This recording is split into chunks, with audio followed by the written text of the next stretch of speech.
Hello friends, 2021 பாஜக உள்ளே வந்துடக்கூடாது அப்படிங்கிறதுக்காக நாங்கள் சாதாரணமாக போயிட்டோம். என்ன பண்ணாலும் ஒத்துக்கிட்டோம். திமுக சொல்கிறதெல்லாம் கேட்டோம். ஆனால் 2026 எங்களை ஏமாற்ற முடியாது. நாங்கள் ஏமாந்து போக மாட்டோம். நிச்சயமாக இரட்டை இலக்கத்தில் எங்களுக்கு தொகுதி வேணும். இதுதான் எங்களுடைய திட்டம் அப்படிங்கிற மாதிரி விடுதலை சிறுத்தைகள் கட்சிகளை சேர்ந்த நிர்வாகிகள் வெளிப்படையாகவே பேச ஆரம்பிச்சிருக்காங்க. அதை பற்றி தான் இப்போ நம்ம பார்க்க போகிறோம். வரப்போகிற சட்டமன்ற தேர்தல் தமிழகத்தில் நிச்சயமாக எதிர்பாராத எந்த விஷயம் வேணாலும் நடக்கலாம். ஏன்னா ஒருபுறம் ஸ்ட்ராங்கான கூட்டணியோட திமுக இருப்பாங்க. இன்னொரு புறம் இப்போ எடப்பாடி பழனிசாமி அமித்ஷாவை சந்தித்து பேசியிருக்காரு. ரீசெண்ட் டைமாக அவர் பாஜகவை பெருசாக சீன்றது கிடையாது. பட் சில மாதங்களுக்கு முன்பு பார்த்தீங்கன்னா பாஜக கூட கூட்டணியே கிடையாது, எந்த காலத்துலேயும் பாஜகவை திரும்ப சேர்த்துக்க மாட்டோம் அப்படிங்கிற மாதிரி எடப்பாடி பழனிசாமி சொல்லிட்டு வந்தார். அதே மாதிரி இப்போ அவர் டெல்லி போனப்போ கூட அவர்கிட்ட கேள்வி எழுப்புனாங்க, இது அரசியல் ரீதியான சந்திப்பா அப்படின்னு. அப்போ அவர் டெல்லியில் கட்சி ஆஃபீஸை ஓப்பன் பண்ண தான் போகிறேனே தவிர மற்ற எதுவுமே கிடையாது, யாரையும் சந்திக்க போகல அப்படின்னு தான் சொல்லிட்டு வந்தார்.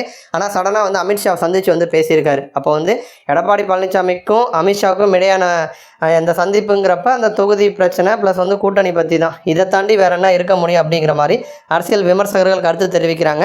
அப்போ அதிமுக கூட்டணியில் பாஜக உள்ளே வருது அப்படிங்கிறது கிட்டத்தட்ட உறுதியாயிருச்சு. அப்போ திமுகவுக்கு ஸ்ட்ராங்கான ஒரு கூட்டணியை அதிமுக உருவாக்கிட்டு இருக்காங்க. இப்போ நம்ம திமுக கூட்டணியில் எடுத்துக்கிட்டோன்னா விடுதலை சிறுத்தைகள் கட்சி, அதேமாதிரி காங்கிரஸ் கட்சி, கம்யூனிஸ்ட் கட்சிகள் இவங்களாம் வந்திருக்காங்க. இதில் 2026 தேர்தலில் திமுக கூட்டணியில் பெருசாக பிரச்சனை இல்லாமல் இப்போ இருக்க கூட்டணி கட்சிகள் அப்படியே இருந்தாலுமே கூட சலசலப்பு ஏற்படும், பிரச்சனைகள் உண்டாகும் அப்படிங்கிற மாதிரி தான் எல்லாரும் சொல்கிறாங்க. இன்னொரு புறம் திமுகவோ கூட்டணி கட்சிகளோட சப்போர்ட் பெருசாக இல்லாமல் 200 தொகுதிகளில் திமுக களமிறங்கி 34 தொகுதிகளை மட்டும் கூட்டணி கட்சிகளுக்கு கொடுக்கலாம் அப்படிங்கிற ஒரு மனப்பாங்கோடு இருக்காங்க. நிச்சயமாக அதற்கான வாய்ப்பு ரொம்ப கம்மின்னு சொல்லணும். 2001 திமுக கூட்டணியில் விடுதலை சிறுத்தைகள் கட்சி இருந்தாங்க. அப்போ 10 தொகுதிகள் வாங்கினாங்க. 2006 அதிமுக கூட கூட்டணி அமைச்சாங்க. அப்போ அதிமுக 9 தொகுதிகள் ஒதுக்குனாங்க. ஆனால் 2021 வெறும் 6 தொகுதிகள் மட்டும்தான் விடுதலை சிறுத்தைகளுக்கு திமுக ஒதுக்குனாங்க.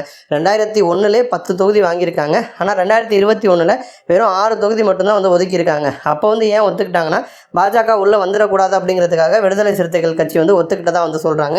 ஆனால் இந்த முறை நாங்கள் ஏமாந்து போக மாட்டோம், இரட்டை இலக்கத்தில் எங்களுக்கு சீட் ஒதுக்கி ஆகணும், குறைஞ்சது 15 சீட்டாச்சும் எங்களுக்கு வேணும் அப்படிங்கிற மாதிரி விடுதலை சிறுத்தைகள் கட்சிகள் சேர்ந்த நிர்வாகிகள் வெளிப்படையாக பேசி வந்துட்டு இருக்காங்க. அதாவது கவர்னரையும் பாஜகவையும் எதிர்ப்பதற்காக மட்டும்தான் திமுக எங்களை பயன்படுத்திக்கிறாங்க. ஆனால் எங்களுக்கான அங்கீகாரத்தை அவங்க கொடுக்கறது கிடையாது அப்படிங்கிற மாதிரியும் சொல்கிறாங்க. அதே மாதிரி ஆட்சியில் பங்கு அப்படிங்கிற ஒரு புதிய ஒரு கோஷத்தையும் இந்த தேர்தலில் முன்வைக்க போகிறதாகவும் சொல்லியிருக்காங்க. அப்போ விடுதலை சிறுத்தைகள் கட்சி திமுகவை விட்டு வெளில போக மாட்டாங்க, ஆனால் அதிகமான சீட் கேட்பாங்க. சரி, ஓகே, அவங்க கேட்குற சீட்டை கொடுக்குறாங்க அப்படின்னா பிரச்சனை என்ன ஆகும் அப்படின்னா, இப்போ விடுதலை சிறுத்தைகள் கட்சிக்கு 15 ஒதுக்குனா அப்போ காங்கிரஸ் சும்மா இருக்க மாட்டாங்க.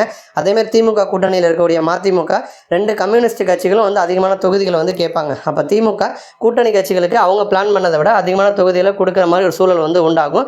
பட் இந்த ஒரு ட்விஸ்ட்டை திருமாவளவன் தேர்தல் சமயத்தில் முன்வைப்பார் அப்படின்னு சொல்லப்படுது.